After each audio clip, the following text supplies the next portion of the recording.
Bien, donc le corps du criquet est recouvert d'une peau rigide qui contient une substance résistante et souple qu'on appelle la chitine. Voilà. Le corps comprend trois parties, la tête, le tronc et l'abdomen. Voilà. Bien, et on va évoluer avec le petit 2 où nous allions parler, on va dégager deux exemples d'arthropodes, deux exemples d'arthropodes qui possèdent les mêmes plans d'organisation que le criquet. Bien, comme exemple, nous avons les crevettes. Vous connaissez les crevettes? Voilà. C'est beaucoup prisé dans nos cuisines, qu'on retrouve en bordure des eaux douces et des eaux marines. Et quand vous touchez les crevettes, vous constatez que la peau est dure. Et à l'intérieur, justement, nous avons la chair qui est composée naturellement des organes tels que le système nerveux, les vaisseaux sanguins, et nous avons un système de respiration, voilà, un système d'excrétion, le tube digestif, etc. Voilà. Quand vous prenez par exemple l'araignée, l'araignée également se trouve dans la même disposition. Vous allez constater que la présence des segments articulés, voilà, des pieds, les membres, segments articulés, vous allez constater également la présence des trois parties, la tête, le tronc, les membres. Voilà. C'est pareil pour le scorpion. Quand vous prenez le scorpion, la peau est rigide. On observe justement la présence aussi de segments articulés. Et ces segments articulés permettent au scorpion de se déplacer. Voilà, le corps est rigide, mais à l'intérieur, justement, vous allez rencontrer les différents organes tels que le cœur, le système de respiration, le système d'excrétion, voilà, etc., etc. Bien, donc nous allions citer ne serait-ce que 2 ou 3 exemples.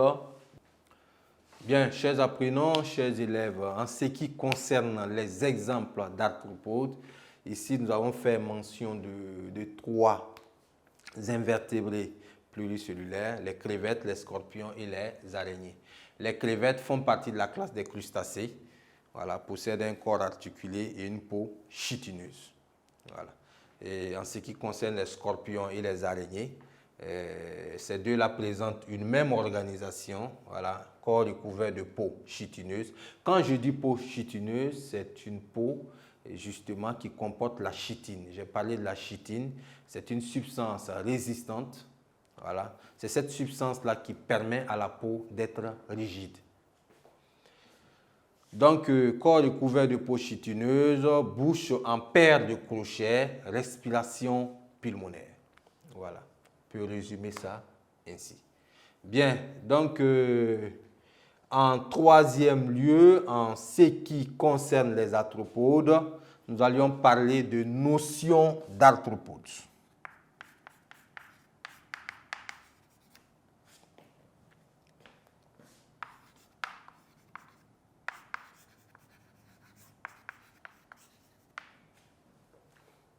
Bien, notion d'arthropode. Ici, c'est pour revenir sur la définition d'arthropode, cet embranchement. Voilà, comment distinguer les arthropodes justement des vers, comment distinguer les arthropodes des mollusques.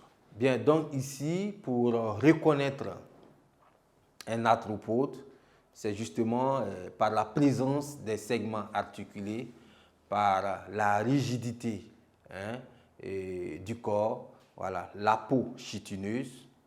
Voilà. Donc, à travers ces éléments, justement, on peut arriver à différencier les vers des mollusques et les mollusques des arthropodes.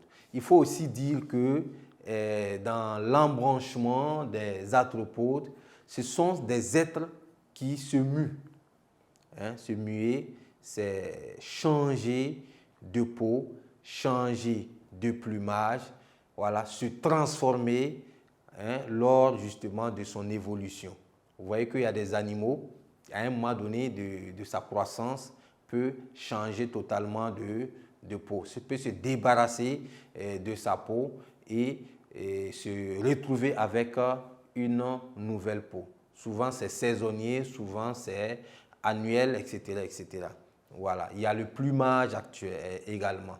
Donc, au niveau des arthropodes, c'est une caractéristique qui permet aussi de les différencier des autres embranchements. Donc, en ce qui concerne le petit 3 notions d'arthropodes, on dira que le corps des arthropodes est formé de segments articulés, voilà, symétrie bilatérale, et recouvert d'une peau chitineuse. Leur développement comporte toujours des mues. Voilà. Je rappelle que les mues ici, c'est un renouvellement total, soit de la peau, soit des ailes. Voilà. En tout cas, quelque chose change en ces animaux de façon saisonnière, de façon régulière. Voilà. Chers apprenants, chers élèves, nous voici au terme de ce grand 3. Et ce grand 3 également vient boucler le cours sur ce chapitre 4. Voilà, nous allions sans plus tarder passer à la deuxième phase où je vais vous proposer des petites questions pour que nous puissions ensemble nous rappeler de certains termes, de certaines expressions du cours.